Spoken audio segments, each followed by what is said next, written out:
उत्तराखंड के धराली में आई प्राकृतिक आपदा से जो नुकसान हुआ, आखिर उसके जिम्मेदार कौन है। कई दुकान, मकान और कई जीवन तबाह हो गए। सालों की मेहनत, वर्षों की मेहनत ताश के पत्ते की तरह ढह गई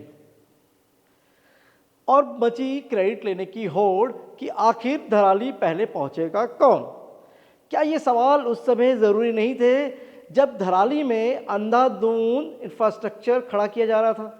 विकास के नाम पर अंधाधुंध होम स्टे की बाढ़, होटल्स की बाढ़ आ गई थी। आखिर सवाल ये तब क्यों नहीं पूछे गए। हम ये देखते हैं कि किसी का जब घर का नक्शा अगर पास ना हो और वो घर बना रहा है तो एमटीडीए के कुछ कर्मचारी आते हैं, तस्वीर लेते हैं और उसे नोटिस थमा देते हैं। तो भला ये कैसे संभव है कि नदी के बिल्कुल साथ में आपने इंफ्रास्ट्रक्चर खड़ा कर दिया। नियम तो ये भी कहते हैं कि 200 मीटर के करीब आपका निर्माण कार्य नहीं होना चाहिए नदी नालों के बगल में, लेकिन क्या उन नियमों की धज्जियां नहीं उड़ाई गई। आखिर सरकारें आंख बंद करके चुप क्यों रही। सवाल ये भी है, जब महाभारत का युद्ध हो रहा था तो जिम्मेदार धृतराष्ट्र भी था, क्योंकि धृतराष्ट्र ने अपनी आंखों पर एक पट्टी बांध ली थी। तो क्या सरकारें इसके पीछे जिम्मेदार नहीं हैं। क्या जिम्मेदार वो जनता नहीं है जिन्होंने अंधाधुंध निर्माण किया कि चलिए भैया कमीशन का खेल है, कुछ पैसा नीचे से दे दीजिए और निर्माण पास करा लीजिए। सब पर जांच होनी चाहिए, क्योंकि अगर एक सड़क धंस जाती है तो कहीं ना कहीं आप निर्माण एजेंसियों को, पीडब्ल्यूडी को कटघरे में खड़ा कर देते हैं। आप उनसे सवाल पूछते हैं कि आखिर ये सड़क का टेंडर कितने करोड़ों में पास हुआ, कितने करोड़ों रुपए खर्च हुए, और उसके बाद इस घटिया क्वालिटी की सड़क।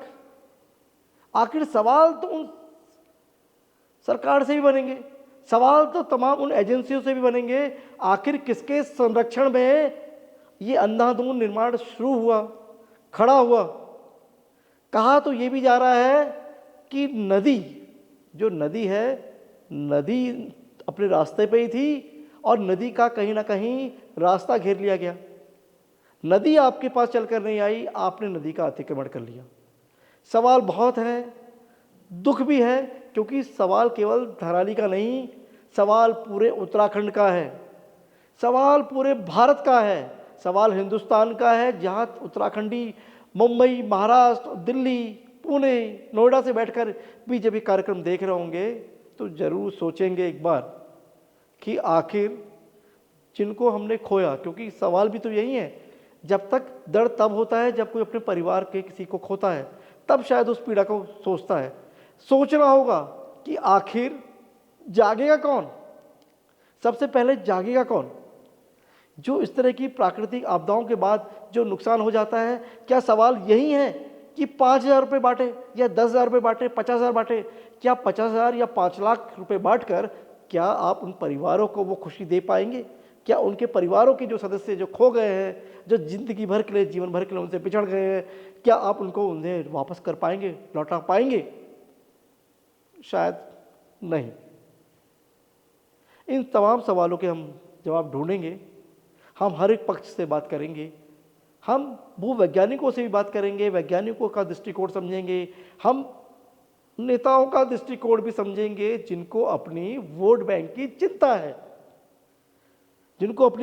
चिंता है, और जो कहीं ना कहीं खुद को डिफेंड करते नजर आते हैं और ये साबित करने की होड़ बची रहेगी कि भाई हमारा नेता धराली सबसे पहले पहुंचा। तो भैया इस पूरे चैप्टर में धृतराष्ट्र कौन है, गुनहगार कौन है।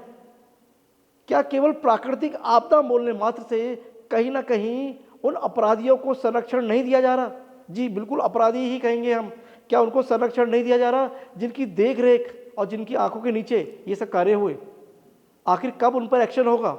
और तो सबसे बड़ा सवाल हमारा यही है कि उत्तराखंड के धराली के गुनहगार कौन और कहाँ छिपे बैठे हैं वो गुनहगार। क्या इसके लिए भी एसआईटी का गठन करना पड़ेगा।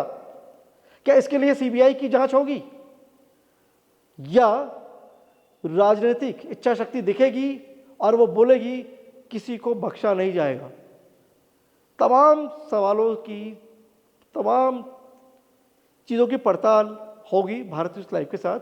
आज हम जुड़ेंगे राष्ट्रवादी रीजनल पार्टी के संस्थापक शिव प्रसाद सेमवाल, उन्हें जोड़ना इसलिए भी ज़रूरी था हमारे लिए क्योंकि वो एक पत्रकार भी रहे हैं पहले, और भी राष्ट्रवादी रीजनल पार्टी जो क्षेत्रीय विचारधारा की बात करते हैं, तो उनसे हम समझेंगे कि क्या है ये क्यों हो रहा है और ये कब थमेगा।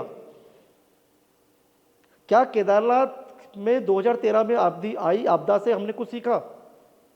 क्या सीखा तो क्या धराली उसका परिणाम है?